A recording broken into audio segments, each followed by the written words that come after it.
the nightmare. The unseen presence in the Smokies. My name is Ethan, and I've been hesitant to share this story, but it's time. Last fall, my friends and I embarked on a camping trip in the Great Smoky Mountains, a place known for its breathtaking beauty and mysterious mists. We were a group of 5, eager for an escape from the grind of city life. Our chosen spot was deep in the woods, far from the well-trodden paths, where the thick canopy of trees stretched endlessly.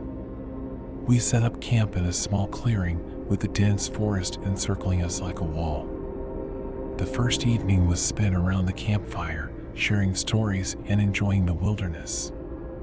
However, as the night deepened, an unsettling feeling crept over us. The forest, usually alive with nocturnal sounds, felt eerily silent. Sometime past midnight, our friend Mark, who had wandered off to relieve himself, returned pale and shaken. He claimed to have felt a presence watching him from the shadows, an intense gaze that followed his every move. We initially laughed it off as his imagination, but the unease in his eyes was hard to ignore. The next day, while exploring, we stumbled upon a dilapidated cabin, its wood rotten and overgrown with vines. Curiosity got the better of us, and we ventured inside.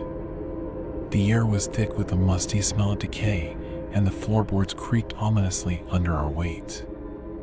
In one corner, we found a collection of old, faded photographs, all of them showing the cabin in different eras, but with one unsettling commonality: a shadowy figure, barely visible, always in the background.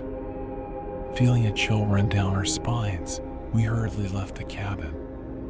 That night, as we huddled around the campfire, the silence of the forest felt more oppressive than ever. Then, without warning, a cold wind swept through the clearing, extinguishing our fire and plunging us into darkness. In the pitch black, we heard footsteps circling our camp, slow and deliberate. The sound was unnerving, too heavy to be an animal, too irregular to be human. Panic set in, and we scrambled to reignite the fire. By the light of the flames, we saw nothing, but the sense of being watched was palpable. The rest of the night was sleepless. At the first light of dawn, we packed up and left, the feeling of unseen eyes on us never wavering. As we made our way out of the woods, Mark suddenly stopped, looking back at the path we had just traveled. "There," he whispered, pointing to a figure standing in the shadows, motionless and watching us. We didn't stop to investigate. The image of that figure etched into our minds. Back home, the experience haunted us. Research revealed stories of a hermit who had once lived in those woods, vanishing without a trace decades ago. Locals spoke of him still wandering the forest, a guardian of its secrets. To this day, I can't explain what we experienced in those woods. The feeling of being watched, the unexplained footsteps, and that shadowy figure remain mysteries.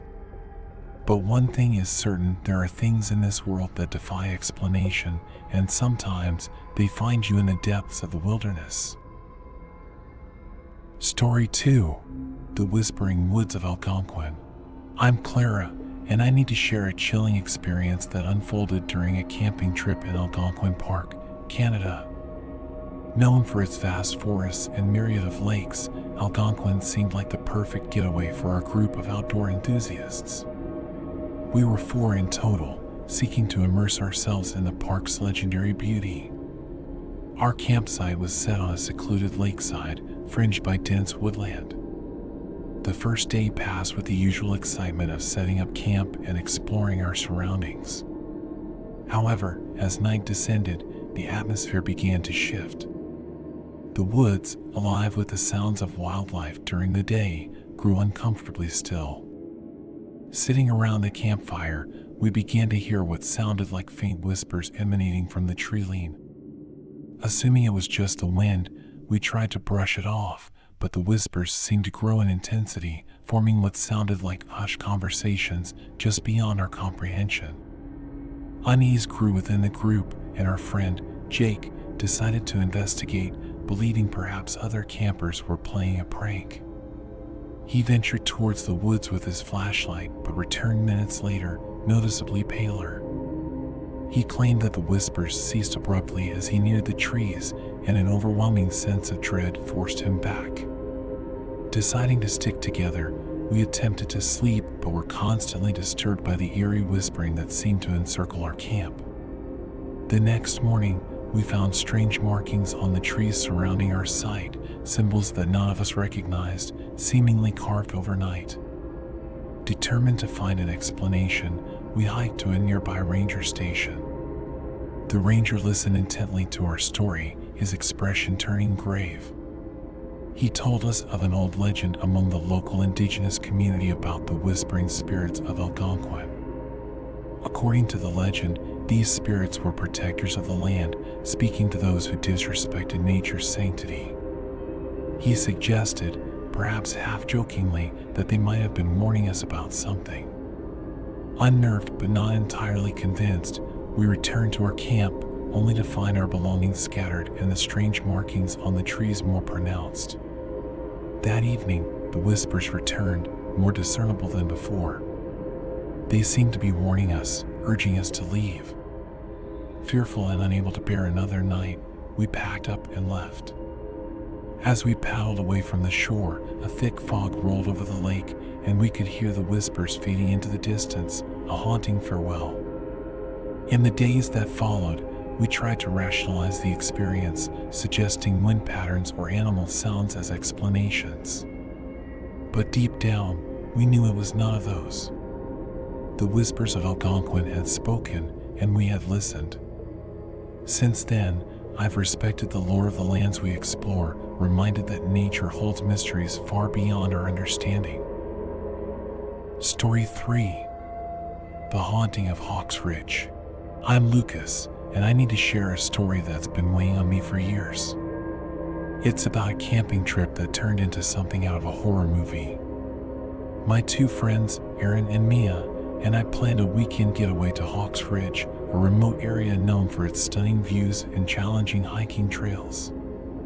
The ridge was part of a vast wilderness area with dense forests and a history of strange sightings and unexplained phenomena, which we, being fans of the supernatural, found thrilling. We arrived on a sunny Friday afternoon, the dense canopy of the forest enveloping us as we drove down the narrow dirt road. Our campsite was in a clearing atop the ridge, offering a panoramic view of the valley below. It was serene, with the only sounds being the rustling of leaves and distant bird calls.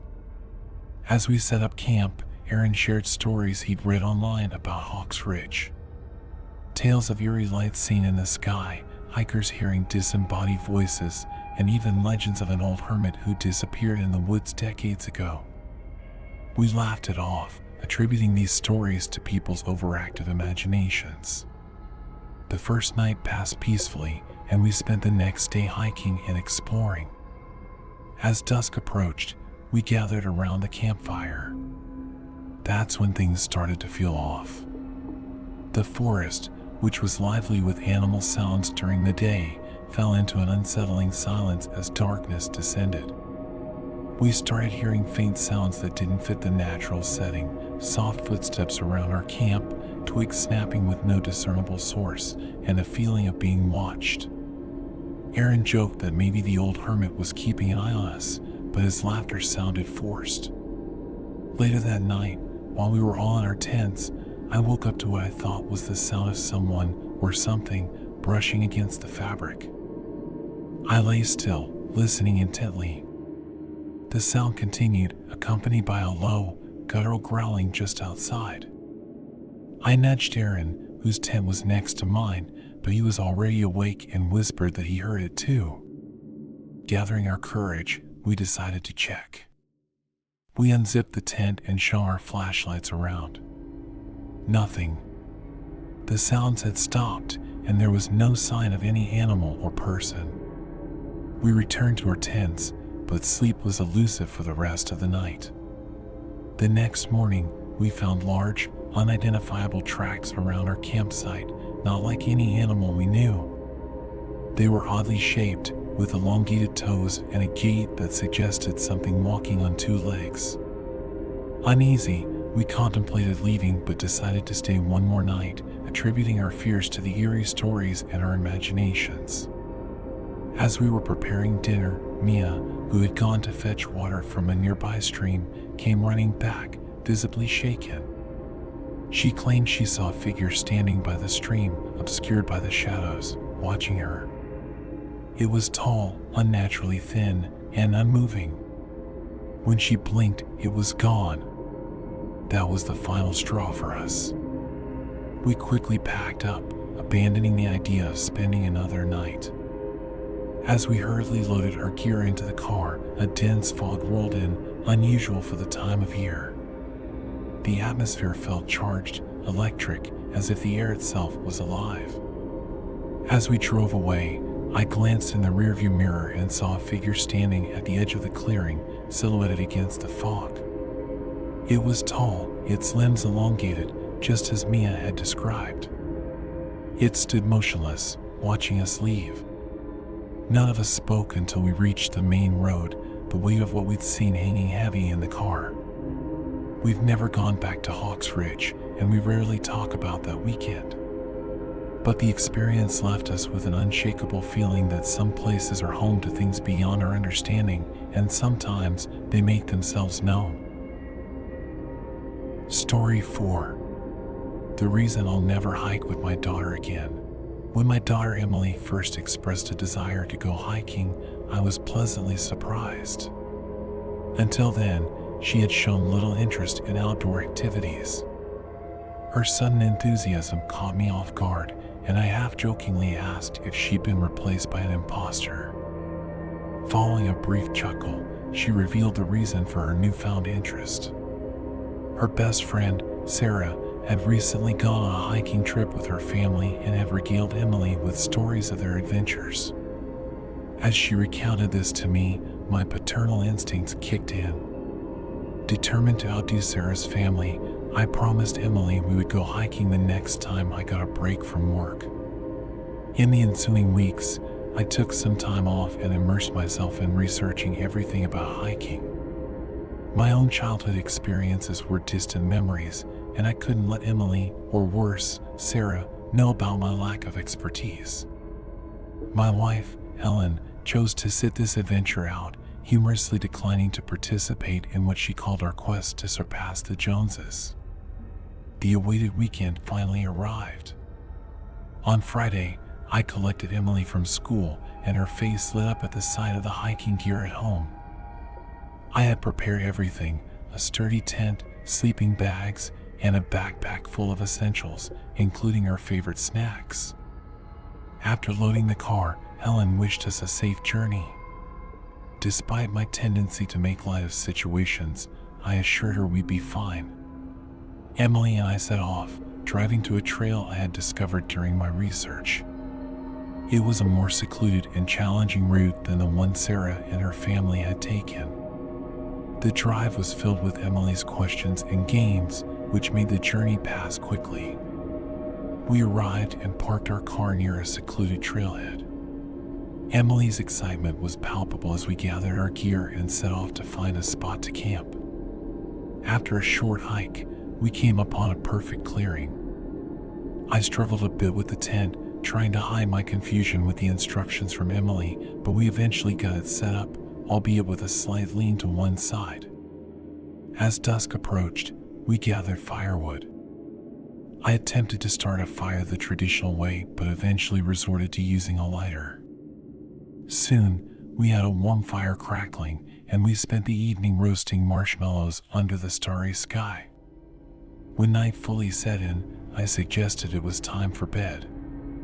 After ensuring the fire was safely extinguished, we retired to our tent. I was awoken in the middle of the night by Emily shaking my shoulder. She whispered that she heard noises outside. Half asleep, I assured her it was probably just wildlife. But then, I heard it two deliberate, heavy footsteps circling our tent. I sat up, adrenaline beginning to course through me. Quietly, I reached for my flashlight and cautiously unzipped the tent. The beam of light cut through the darkness, but I couldn't see anyone or anything. Just as I was about to turn back, I saw movement at the edge of the clearing. A figure, tall and thin, stood motionless, watching us. Emily, now wide awake, peered out of the tent. I reassured her everything was okay, but my voice wavered. I knew we had to leave. Grabbing our essentials, I instructed Emily to head straight for the car. As we packed quickly, the figure moved closer, its movements eerily silent. We rushed to the car, the figure now alarmingly close. I started the engine, the headlights illuminating the figure's chilling features, gaunt, with hollow eyes and a mouth that seemed unnaturally wide. Throwing the car into gear, we sped away from the trail, leaving the figure and our fears behind. The drive home was silent, filled with unspoken fears and questions. Emily clutched her backpack tightly, her eyes fixed on the road ahead. As dawn broke, we arrived home, safe but shaken. Since then, I've resolved never to take Emily hiking again. Our experience in the woods, the figure we saw, and the unexplainable fear it instilled in us remain vivid in my memory. The outdoors holds mysteries and dangers that sometimes are better left unexplored. Story 5. The Unearthly Encounter at Starfall Lake. It was the summer of 2015, and my friends and I, avid stargazers and UFO enthusiasts, decided to camp at Starfall Lake, a remote spot known for its clear skies and lack of light pollution. The location had a reputation for strange sightings, which only added to our excitement. I was with Zoe, Ethan, and Lily, and we were all geared up for a weekend of stargazing and maybe, just maybe, spotting something extraterrestrial. We set up our tents in a clearing near the lake with an unobstructed view of the night sky. As darkness fell, we gathered around the campfire, sharing stories of UFO sightings and debating theories about extraterrestrial life. The night was clear, and the Milky Way stretched above us in all its glory. It must have been past midnight when Zoe, who was peering through her telescope, let out a gasp. We all rushed over and took turns looking through the lens. There, moving erratically in the sky, was a bright, disc-shaped object. It was unlike any satellite or aircraft we ever seen. It moved with incredible speed, zigzagging across the sky before hovering motionless. Excited, we all watched in awe as the object suddenly descended towards the forest on the opposite side of the lake. We saw a faint, bluish light emanating from the trees and decided, perhaps recklessly, to investigate. Grabbing our flashlights, we trekked around the lake towards the light source. As we approached, the forest was eerily silent. The only sound was the crunch of leaves under our feet. The blue light was now more intense, casting an otherworldly glow through the trees. We moved cautiously, the excitement mixed with an undeniable sense of fear. Then, we saw a craft, unlike anything on Earth, half hidden among the trees, emitting a pulsating blue light. It was oval in shape, with seamless metallic surfaces that reflected the moonlight. We stood frozen, unable to believe what we were witnessing. Suddenly, a bright beam of light shot out from the craft, scanning the area. We ducked behind the trees, hearts pounding. The light swept over us, and for a moment, everything went silent. The next thing we knew, the craft ascended with incredible speed, disappearing into the night sky, leaving behind a rush of wind. We were left in stunned silence, each of us processing what we had just seen. We hurried back to our campsite, constantly looking over our shoulders. None of us spoke much. The reality of what we had witnessed was too overwhelming. That night, none of us slept. We sat around the dying campfire, eyes glued to the sky, half expecting the craft to return. But it didn't. The next morning, we packed up and left Starfall Lake. The drive home was quiet, each of us lost in our thoughts. We discussed reporting what we saw but feared ridicule or being dismissed as crazy. Since then, we've met up a few times, always returning to the topic of that night. We're all certain of what we saw, but the lack of proof makes it just another UFO story. Yet, for us, it was real, a glimpse into the vast, unknown universe that surrounds us. We haven't been back to Starfall Lake, but the memory of that night remains vivid, a constant reminder of the mysteries that lie beyond our understanding. Story 6. The chilling encounter in the wilderness. I was never much for outdoor adventures, but during the summer of my sophomore year in college, my roommate, whom I'll call Mike for anonymity, persuaded me to join him for a weekend of tent camping. Having no other plans, I reluctantly agreed. Mike was an avid camper, with his SUV always packed to the brim with all sorts of camping equipment. He preferred finding his own camping spots in the wilderness, claiming it added to the adventure. Our destination was deep in the Appalachian Mountains. After a long drive, Mike spotted an opening in the dense forest and steered the SUV off the road, maneuvering between trees until we arrived at what he deemed a perfect camping spot. It was getting late, around 7 p.m., and the sun was beginning to dip below the horizon. Mike set up our camp, complete with a fire pit and chairs. He then pulled out a pack of hot dogs, intending to give me the authentic camping experience for my first time out in the wild. He even had marshmallows and chocolate for s'mores, but we never got to enjoy them. As we roasted the hot dogs over the fire, a sudden, blood-curdling scream pierced the evening calm. It sounded like a woman, not more than a few hundred feet away. Mike and I immediately looked in the direction of the screams. The initial screams were unintelligible, but soon we could make out desperate cries for help. Words like help, please, and an "oh" echoed through the trees, each one more frantic than the last. Then, there was a final, terrifying scream that ended abruptly, leaving a haunting silence in its wake. Mike and I exchanged glances of sheer terror. We were far from any civilization. No one should have been anywhere near us. Instinctively, we knew we had to leave, and fast. In a panic, we threw our gear haphazardly into the SUV, not even bothering to dismantle the tent. As we sped away, I fumbled with my phone, trying to dial 911 despite the spotty service. I managed to get through to an operator and quickly explain what we had heard. They promised to dispatch a trooper as soon as possible. The drive back to the main road was painstakingly slow due to the darkness. When we finally reached the road, we were unsure whether to wait for the police. That's when a figure emerged from the trees ahead.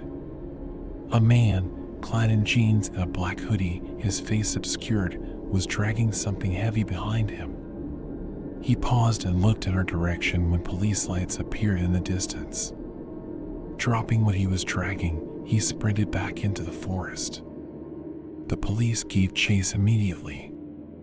The object he'd been dragging turned out to be the body of a 34-year-old woman wrapped in a tarp. We never found out if the man was caught, but the experience has left a lasting impact on me.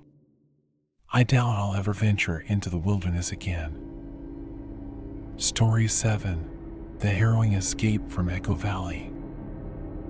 It was the summer after graduating college when my friend Sam and I decided to camp at Echo Valley, a secluded spot nestled in the heart of a dense forest. Sam, an experienced camper, convinced me it was the perfect place to unwind and disconnect. Our plan was to spend a weekend in the wilderness, far from the bustle of city life. We arrived late in the afternoon, our backpacks laden with essentials. Sam had selected a remote clearing for our campsite, surrounded by towering trees and a small creek nearby. The first few hours were spent setting up camp and gathering firewood. As night fell, we sat by the campfire, sharing stories and roasting marshmallows. Around midnight, we heard distant, muffled sounds that seemed out of place in the quiet of the forest. At first, we thought it was just the wind or nocturnal animals, but the sounds grew louder and more distinct. It sounded like voices, arguing vehemently. Concerned, Sam suggested we investigate in case someone needed help. We followed the sounds, moving cautiously through the dense undergrowth. The voices led us to a small, dimly lit campsite a few hundred yards from our home. Hiding behind a thicket, we saw a group of 3 people, 2 men and a woman, engaged in a heated argument. One of the men was visibly agitated, pacing back and forth, while the other 2 seemed to be trying to calm him down. Suddenly, the situation escalated. The agitated man pulled out a knife, and the air was filled with shouts and a struggle. Sam and I, frozen in shock, realized we were witnessing a dangerous confrontation. Before we could react, the woman let out a scream, and one of the men fell to the ground. Sam grabbed my arm, signaling it was time to leave. We quietly retreated to our campsite, our hearts pounding. Sam wanted to leave immediately, but I insisted we call the police. With no cell service, we decided to split up. Sam would stay at the campsite while I ran to find a spot with phone reception. The run through the forest was harrowing, every noise making me jump. I finally found a signal and dialed 911, quickly explaining the situation and our location. The operator assured me that help was on the way. I rushed back to our campsite, only to find Sam gone and our tent slashed open. Panic set in, but then I heard rustling nearby. It was Sam, hiding in the bushes. He whispered that the group had come to our campsite looking for us, and he had to hide. We huddled together in the darkness, waiting for what felt like an eternity. Finally, we heard sirens and saw flashlights approaching. The police arrived and secured the area. They found the group at their campsite. The woman was injured, and one man had been fatally stabbed. The other man, the attacker, was apprehended. We gave our statements and learned that the group was involved in illegal activities, and the argument had escalated into violence. Sam and I were commended for our quick thinking, but the experience left us deeply shaken. We packed our belongings and were escorted out of Echo Valley by the police. That night changed my perspective on the serene wilderness. It was a stark reminder that danger doesn't only come from wild animals or supernatural entities. Sometimes, the most terrifying threats are all too human. I haven't been camping since, and I doubt I ever will again.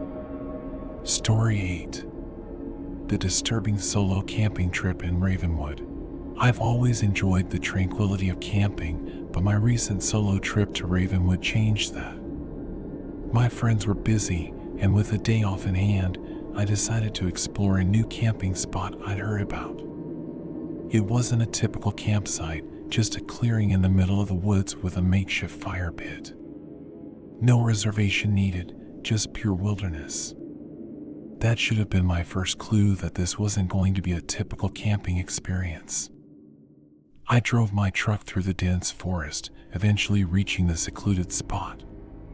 It was eerily quiet, save for the occasional rustle of leaves. As I began setting up my tent, I noticed something unsettling, deep scratch marks on a nearby tree and what looked like animal bones scattered around.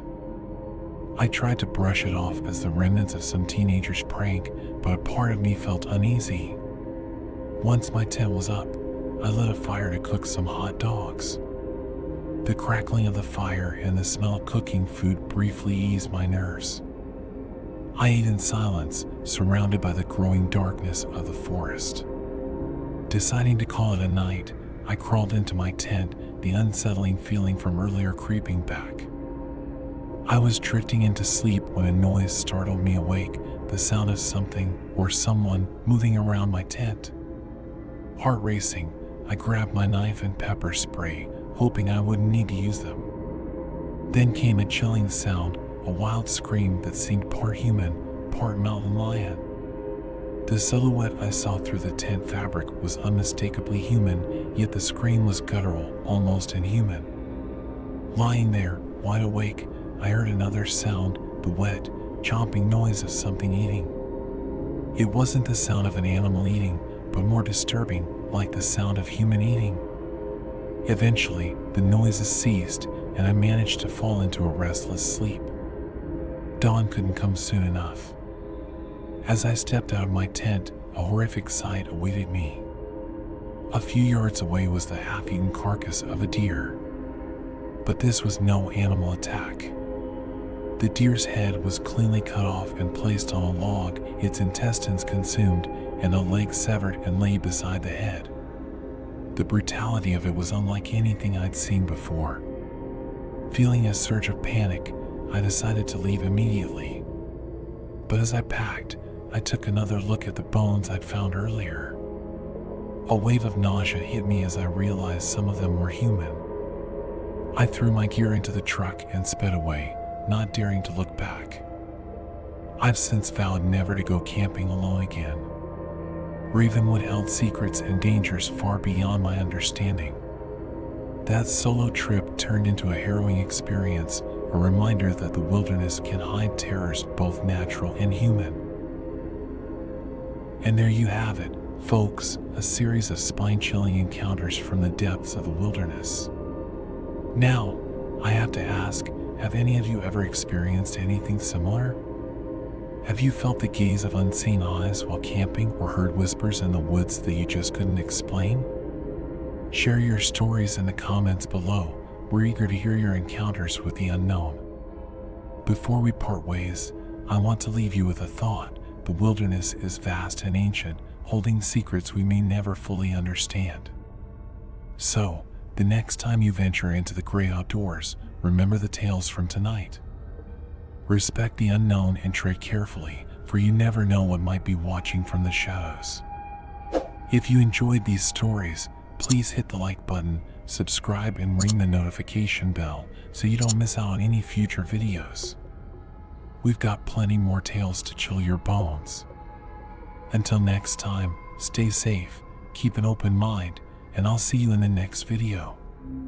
Goodbye, and remember, sometimes the scariest stories are the ones that are true.